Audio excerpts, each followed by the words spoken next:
네, 뉴스 신세계. 오늘도 헬마우스 임경빈 작가와 함께합니다. 어서 오세요. 안녕하세요. 자, 정부가요. 네. 국민 1인당 최소 15만 원 네네. 소비 쿠폰 지급하기로 했죠. 네, 예. 추경 편성과 관련된 이야기인데요. 오늘 용산 대통령실에서 이재명 대통령 주재로 국무회의가 열렸습니다. 예. 이 자리에서 추가 경정 예산안을 의결을 했는데 올해 들어서는 이제 두 번째 추경안이고요. 예. 대선 전에 이제 1차 추경안이 있었는데 대체로는 세수 부족 문제를 해결하기 위한 추경에 좀 가까웠습니다. 예. 그래서 이제 경기 진작의 좀 성격이 좀 약했는데 이재명 정부에서 마련된 첫 번째 추경, 그러니까 올해 있어서는 이제 두 번째 추경이 되겠습니다. 새 정부 출범 보름 만에 세입세출을 모두 이제 수정하는 예산안을 이제 의결을 했습니다. 세출이 20조 2천억 원이 확대 편성이 되고요. 그러니까 이제 추가로 정부가 20조 2천억 원을 투입한다는 얘기가 되는 거고요. 그리고 이제 세수 결손이 지금 발생하고 있는데 세금을 그만큼 못 걷어들여서 그래서 생기고 있는 그 세수 결손분을 메우기 위해서 세입 추경으로 이제 10조 3천억 원을 투입하니까 총 30조 5천억 원 규모의 추경 예산이 되겠습니다. 그러면 지난해 이제 본 예산으로 편성됐던 게 올해 예산안이 673조 3천억 원이니까 다 합치면 이제 700조가 넘는 올해 예산안을 이제 총 하면 700조 원을 넘게 되는 사상 첫 거대 예산이 되는 겁니다. 오늘 이재명 대통령이 추경 얘기를 하면서 이런 언급을 했습니다. 건전재정이나 재정균형 원칙 물론 중요하지만 지금은 경제 상황이 너무 침체가 심하기 때문에 정부의 역할이 필요하다. 국가 재정을 이제 사용할 때가 됐다라고 이야기를 했습니다. 그리고 이제 작년 12월 3일 이후에 비상계엄 때문에 심리적 위축이 심해지면서 서민들의 고통이 매우 큰데 이럴 때일수록 정부 재정의 어떤 본질적 역할, 그러니까 민간이 과열되면 억제하고 민간 기능이 과도하게 침체되면 부양을 해야 되는 그 역할을 추경을 통해서 달성을 해야 된다. 이 점을 강조를 했습니다. 그래서 말씀하신 것처럼 이제 가장 핵심적인 부분이 추경안의 초점이 이제 경기 진작이다 보니까 일반 국민들의 소비 여력을 보강해 주는데 이제 초점을 맞추고 있습니다. 그러니까 이제 뭐 쉽게 말하면 돈을 줘서 돈을 쓸 수 있도록 하겠다라는 거거든요. 총 13조 2천억 원을 투입해서 전 국민 소비 쿠폰을 지원을 합니다. 이걸 이제 두 차례에 걸쳐서 지급을 하게 되는데 1차 지급, 2차 지급입니다. 그러면 소득에 관계없이 1차 지급 때는 일단 15만 원은 다 받을 수 있는 거고요. 다만 이때도 이제 소득 수준에 따라서 조금씩 차등을 두는데 뭐 소득 상위 10%의 국민이나 혹은 뭐 일반 국민 같은 경우는 15만 원의 1차 선지급을 받게 되고 차상위 계층 같은 경우 한 38만 명 정도 되는데 여기는 이제 30만 원의 이제 선지급금을 받게 됩니다. 그리고 이제 기초수급자는 271만 명인데 이들에 대해서는 이제 40만 원을 이제 지급하는, 그러니까 이제 15만 원, 30만 원, 40만 원으로 이제 차등 지급이 되고요. 2차 추가 지급을 할 때는 소득 상위 10%는 2차 지급에서는 제외됩니다.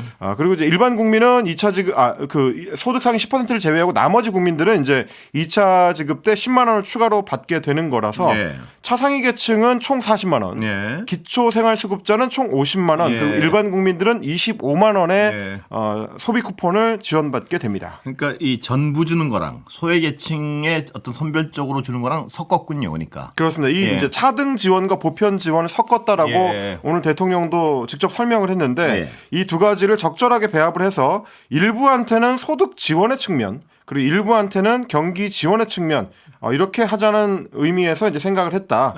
관련 부처에서 이제 고려해서 편성을 했다라는 거고. 그리고 이제 추가로 좀 차등이 되는 게 뭐냐면 농어촌 지역에서는 인구 소멸 지역들이 있거든요. 84개 이제 시군인데 411만 명에 대해서는 1차 때 추가로 2만 원씩을 더 지급하는 방안도 이제 고려가 됩니다. 이 지급하는 금액들은 지역사랑 상품권으로 받을 수도 있고, 뭐 선불카드로 받을 수도 있고, 뭐 신용카드나 체크카드로 받을 수도 있고, 사용 방식은 이제 국민들이 선택할 수 있는 뭐 그런 방식입니다. 소상공인 특별 채무조정 패키지, 이건 뭡니까? 이것도 이제 정부가 4천억 원 정도를 투입을 해서 배드뱅크라고 해서 채무의 상태가 좋지 않은 사람들을 대상으로 한 특별 어떤 자금을 운영한다는 겁니다. 한국자산관리공사에서 이제 운영을 하게 되는데 지난 7년간 봤을 때 7년 이상 연체된 5천만 원 이하의 개인 무담보 채권 같은 경우에 보통 이제 신용으로 빌린 돈이나 뭐 이런 것들이 해당이 될 텐데요. 이 빚은 일괄적으로 매입해서 탕감해주는 조치를 취합니다. 그러니까 예. 이제 7년 이상 연체됐을 경우에는 사실상 갚을 여력이 없다라는 이제 판단 하에 이제 이런 탕감 조치를 취하게 되는 거고요. 예. 그리고 이제 113만 4천 명의 장기 연체 채권 16조 4천억 원 같은 경우도 소각하거나 뭐 채무 조정을 해서 좀 깎아주거나 뭐 이런 식으로 이제 지원책이 마련이 될 예정입니다. 그리고 코로나19 때 만들었던 이제 새출발 기금이라는 게 있는데 이 새출발 기금이 계속해서 좀 늘어나고 확장되는 기조였거든요. 이번에도 추가로 좀 확장을 해서 저소득 소상공인들의 좀 부담을 낮춰주는 채무를 뭐 감면해주거나 감면율을 높여주거나 뭐 이런 방식의 이제 지원이 이루어지게 됩니다. 사실 코로나19 때부터 2020년부터 해가지고 5년여 동안에 계속 누적되는 채무 부담 때문에 어려워하는 소상공인들이 굉장히 많거든요. 그 부분에 대해서는 이제 각 소상공인들의 이제 사정에 따라서 뭐 상담이라든지 뭐 재무 상황을 체크한 뒤에 뭐 탕감 조치나 채무 조정이라든지 뭐 이자 지원 뭐 이런 여러 정책들이 추가적으로 따라 붙을 것 같습니다. 뭐 일각에서는 이제 도덕적 해이, 그러니까 빚을 깎아줘 버리면 논란이 있죠. 그 도덕적 해이에 이제 빠지는 거 아니냐라는 걱정이 있었는데 금융위원회에서 밝히기로는 일단 성실 상환자가 느낄 수 있는 어떤 상대적 박탈감 물론 있을 수 있는데 누구나 장기 연체자가 될 수 있다라는 점을 지금 금융위에서는 짚고 있습니다. 파산에 준하는 수준으로 상환 능력을 상실한 연체자에 대해서는 엄격히 이제 선별해서 지원을 해서 그러니까 다시 이제 경제 활동을 할 수 있도록 해야지만 경기가 또 돌아가고 뭐 그 각 개인들도 이제 살아남을 수 있는 거기 때문에 생존을 위해서 좀 필요한 조치다. 이게 지금 금융위원회의 입장인 것 같습니다. 이 대통령 1박 3일 끝내고 돌아온 거죠? 오늘 새벽에 1시 넘어서 귀국을 했습니다. 1박 3일 동안 주요 7개국 G7 정상회의 일정을 마치고 귀국을 했는데 말씀드린 것처럼 오늘 새벽에 들어왔는데 어떻게 의결을 했느냐라고 말씀하셨지만 오후 2시에 있었던 국무회의를 대통령이 직접 주재한 것도 오전에 잠깐 이제 체력 보충을 한 뒤에 곧바로 국무회의에 본인 얼굴에는 별로 피곤한 기색이 안 보여요, 잘. 참모들 사이에서도 그런 얘기가 좀 있는 것 같습니다. 뭐 채널A를 비롯해서 몇몇 매체들이 보도를 했는데 대통령실의 관계자한테 물어보니까 대통령 체력이 좋은 것 같다 이렇게 물어보니까 체력이 좋은 것 같아요. 대단히 그것도. 뭐 그랬더니 대통령실 참모진은 코피를 쏟거나 굉장히 좀 힘들어하는데 놀랍게도 대통령은 그런 피로를 호소하지는 않은 걸로 안다라는 이야기를 했습니다. 물론 뭐 하는 일이 다 비슷한데 뭐 피곤할 수는 있습니다만 뭐 느끼는 뭐 체력 약간 신기합니다. 상실은 좀 이제 차이가 있을 수 있어요. 왜냐하면 제가 그 비슷한 걸 느낀 적이 있는 게요. 그 대선 기간에 여기 출연을 하러 오시지 않았습니까? 후보 당시. 근데 그때가 가장 바쁘고 아무리 봐도 체력적으로 힘들 때인데 안색 같은 게 굉장히 좋더라고요. 그래서 그래서 체력이 원래 좋으신 분이구나 뭐 이런 생각은 좀 들었습니다. 그리고 이제 그 선거 많이 뛰는 정치인들 같은 경우는 아드레날린이요. 종종 이제 선거 체질인 분들이 있어요. 근데 이제 이재명 대통령 같은 경우는 이제 참모들의 얘기를 좀 들어보면 저도 오늘 좀 취재를 해봤는데 뭐 선거 체질이라기보다는 일 체질에 조금 더 가까운 것 같다라는 평가들이 좀 있었고 예전에 이제 경기도지사 시절에 이제 같이 일했었던 참모들 얘기를 들어보면 좀 자기 노하우 중에 하나가 잠깐씩 자는 이제 쪽잠을 좀 많이 잔다. 그래서 이제 뭐 이동하는 도중이라든지 뭐 점심 먹고 나서 잠깐 짬이 날 때라든지 이럴 때 이제 휴식을 좀 취하고 그 에너지로 이제 다시 뭐 일상으로 이제 회복을 하고 뭐 이런 식으로 한다고 하는데 뭐 그럼에도 불구하고 지금 임기 초반이기 때문에 상당히 좀 해결해야 될 당면 과제들이 많아서 더 힘을 내는 걸 거라고 생각을 하고요. 어찌됐든 간에 이제 이 국면을 좀 넘어가서 장관 진용이 좀 짜여지고 내각이 제대로 일하기 시작하면 뭐 그때부터는 뭐 대통령이든 참모들이든 대통령 참모들이든 어느 정도 장기전으로 가야죠. 추스를 수 있는 시간이 좀 필요할 것 같습니다. 임기는 5년입니다. 그렇습니다. 자, 3대 특검 중에요. 조은석 특검이요. 윤석열 씨 재구속 모색한다. 뭐 이런 얘기도 있고 또 김용현 전 장관에 대해서 영장을 청구했다. 뭐 청구했죠? 우리 청취자분들이나 혹은 뭐 이제 국민 여러분들께서도 좀 가장 최근에 걱정했었던 사안 중에 하나가 다 풀려나네. 뭐 이런 거 아니겠습니까? 그렇습니다. 내란 주요 임무 종사자들이 속속 6개월의 구속 기간이 만료가 돼서 아무런 제약 없이 이제 풀려나는 사태에 대한 걱정들이었습니다. 이제 그렇게 될 경우에는 뭐 이동에 대한 제한이라든지 뭐 만남에 대한 그렇습니까? 제한이라든지 이런 것들이 없기 때문에 사실상 내란 주요 임무 종사자들끼리 모여서 뭐 말맞추기를 하거나 뭐 추가 증거인멸을 하거나 뭐 이럴 수 있는 여지가 좀 생기는 거 아니냐 이 걱정들을 많이 했었고요. 특히 이제 김용현 전 장관 같은 경우에는 직위원 재판부에서 이 보석까지도 이제 그 긴급 결정을 했는데 그 보석을 거부한 채로 6월 26일이 되면은 자동으로 만료되는 구속 기한에 맞춰서 나는 추록하겠다. 뭐 이런 입장을 밝혔었는데 일단 내란 특검팀에서 좀 빠르게 움직이고 있습니다. 윤석열 씨의 내란 외환 혐의를 수사하고 있는 조은석 특별검사가 특검보를 비롯해서 수사팀의 진용이 아직 꾸려지지도 않은 상태로 어제 김용현 전 국방부 장관을 재판에 넘겼다. 그러니까 이제 기소를 했다라는 얘기가 오늘 아침에 전해졌습니다. 김용현 전 장관에 대한 추가 구속영장 발부도 법원에 빠르게 요청을 한다고 밝혔었는데 조금 전에 보도된 내용을 보니까 조은석 특검이 김용현 추가 구속영장 발부 촉구 서면을 법원에 접수를 했다고 합니다. 지금 이제 김용현 전 장관 같은 경우는 구속 재판을 받고 있는 상태이기 때문에 재판부에 요청하는 방식으로 이제 됩니다. 뭐 형식은 좀 다릅니다만 어쨌든 빨리 해야 된다는 판단에 따라서 움직이는 것 같고요. 말씀드렸던 것처럼 특검보 임명도 아직 이루어지지 않은 상태입니다. 물론 이제 이재명 대통령한테 특검보 후보자 8명을 추려서 임명 요청을 해놓기는 했는데 17일에 요청했는데 아직 이제 그 닷새의 기한이 안 지나서 임명이 되지 않고 있는 상태거든요. 그러니까 사실상은 실질적으로는 지금 특검 혼자 움직이고 있는 상황인데 특검 혼자 사무실도 잡고 특검 혼자 기소도 하고 특검 혼자 구속영장 청구도 하고 뭐 이런 상황이라고 보시면 될 것 같습니다. 그 속도는 너무나 국민들을 안도하게 하는데요. 그 수사 결과도 그 정도로 좀 안도하게 했으면 하는 바람이 있습니다, 정말로. 네, 뭐 어쨌든 뭐 저희도 몇 번 말씀드렸습니다만 3대 특검이 사실상 동시에 출범을 하고 있고 이게 어떻게 보면 이제 속도전도 결국 경쟁이 될 수가 있는 그렇습니다. 거거든요. 각 특검마다 본인이 부여받은 어떤 역사적 사명을 좀 잘 수행하고 싶고 또 이제 어떤 국민적 열망에 뭐 보답하고 싶은 생각들이 또 있을 거기 때문에 일종의 경쟁입니다.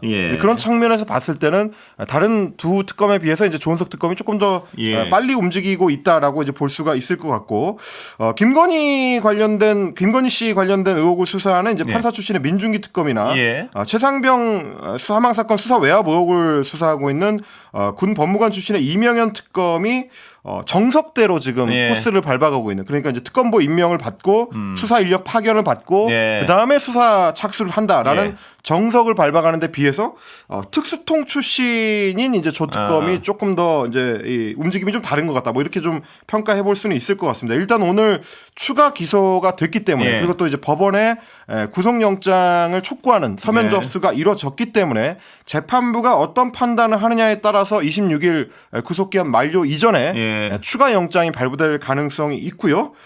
지금 어떤 그 법조계의 전망으로 봤을 때는 추가 영장이 발부될 가능성이 높다.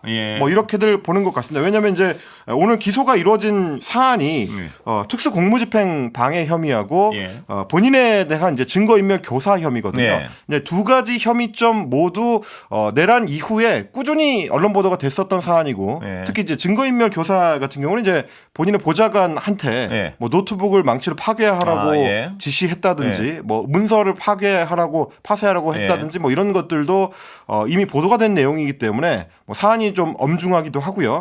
구속영장 발부 가능성이 높지 않느냐 뭐 이렇게 지금 생각들을 하고 있습니다. 그 외에도 사실은 이제 30일이 되면 여인영 전 방첩사령관과 이진우 전 수도방위사령관 그리고 다음 달 7월 7일이 되면 김봉식 전 서울경찰청장 그리고 7월 9일에는 노상원 전 정보사령관 다 지금 내란 주요 임무 종사자고 핵심 인물들인데 구속기한 만료를 앞두고 있는 상태거든요.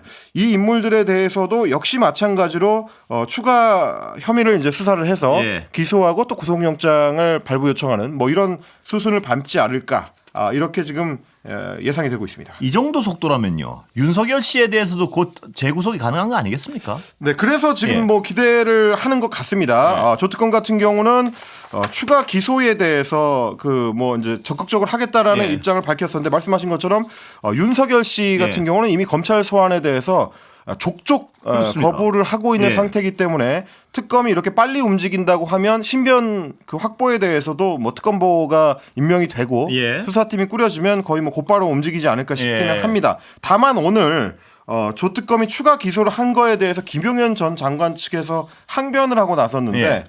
조특검은 현재 20일간의 수사 준비 기간 중에 있기 때문에 예. 공소 제기를 할 권한이 없다. 예. 법률상 권한이 없이 기소권 행사한 거는 그 자체로 불법이다. 예. 라고 주장을 하면서 예. 오히려 조특검을 상대로 예. 직권남용, 권리행사 방해 그리고 이제 내란 특검법 위반 혐의로 서울중앙지검에 고발하겠다라고 주장하고 나섰는데요. 예.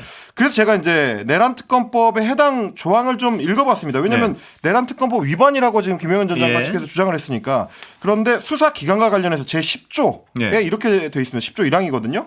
특별검사는 임명된 날로부터 20일 이내에 수사에 필요한 시설의 확보, 특별검사보의 임명 요청 등 직무 수행에 필요한 준비를 할 수 있다. 이걸 이제 수사 준비 기간에 관한 조항이고요. 다만 수사 준비 기간 중이라도 증거의 멸시를 막기 위하여 신속히 증거 수집이 필요한 경우에는 관련 수사를 진행할 수 있고 인계받은 사건에 대한 공소 유지를 할 수 있다라고 돼 있습니다. 그러니까 법률적 판단에 따라서 증거 수집이 필요하다고 특검이 판단을 해서 수사를 했고 그래서 기소를 냈다라고 주장을 한다면 사실은 뭐 할 말이 없게 되는 뭐 그런 상황이긴 합니다. 예. 그런데요. 이 윤석열 씨는 지금 경찰 3차 소환에도 불응했지 않습니까? 그럼 경찰 차원에서도 영장을 쳐가지고 구속시킬 가능성도 있고요. 그렇습니다. 지금 이제 경쟁이 일어나는 것 같은 분위기인데 오늘이 윤석열 씨에 대한 경찰의 3차 출석 요구일이었습니다. 비상계엄 특수단에서 오늘 오전 10시까지 서울 서대문 경찰서에 나와서 조사받아라 라고 요구를 했는데 끝내 나타나지 않았고요. 윤석열 씨 측에서는 애초에 체포영장 집행을 대통령 경호처를 통해서 이제 방해했다는 그 혐의 자체가 성립되지 않는다. 이런 주장을 하고 있었기 때문에 출석할 가능성은 거의 없는 상태였습니다. 경찰로서는 일단 체포영장 신청을 유력하게 검토한다. 이런 보도가 나오고 있습니다. 범죄 혐의가 없어서 뭐 조사할 필요가 없다든지 뭐 이런 거는 이제 경찰 입장에서는 받아들일 수 있는 주장은 아니니까요. 그러면 결국 대면 조사가 필요하다는 입장을 확고하게 한다면 일단 잡아다가 조사를 하는 수밖에 없지 않느냐. 본인이 출석하지는 않으니까요. 다만 이제 체포를 한 뒤라도 구속영장을 곧바로 청구할 수 있을 것이냐에 대해서는 이제 물음표가 좀 찍힙니다. 뭐 체포를 하더라도 구속영장 신청은 결국 이제 특검으로 넘어갈 가능성이 있기 때문에 일단 체포해서 불러다가 조사를 한 뒤에 돌려보내고 다시 이제 특검에서 구속영장을 신청하는 뭐 그런 식의 이제 과정을 거치지 않겠느냐. 뭐 이게 이제 대체적인 분석인 것 같습니다. 수사를 하는 사람들 입장에서는 어떤 거물 피의자의 경우는 자신이 어떤 구속을 시키고 싶은 욕심이 있지 않겠습니까? 어느 정도는. 어떤 수사기관이나 사실은 마찬가지죠. 이제 구속이 필요한 피의자를 구속시키는 거는 뭐 수사기관 입장에서는 수사의 뭐 1단계나 마찬가지이기 때문에 경찰이든 검찰이든 특검이든 뭐 비슷할 텐데 지금 속도전으로 봐서는 오히려 조은석 특검이 뭐 새 기관 중에서 가장 빠른 것 같다. 그럴 것 같은 인상을 받게 됩니다. 자, 시간은 거의 다 됐는데 짧게 하나 짚고 갈까요? 이 대통령이요. 여야 지도부 오찬 회동 22일 날 하기로 했죠? 네, 정치의 복원을 대선 공약으로 이제 내걸었었는데 그 연장선에서의 움직임이라고 보시면 되겠습니다. 일단 민주당과 국민의힘 양당 지도부를 이번 주말에 대통령실로 불러서 이제 오찬 회동을 진행하기로 했다. 우상호 정무수석이 이제 브리핑을 했습니다.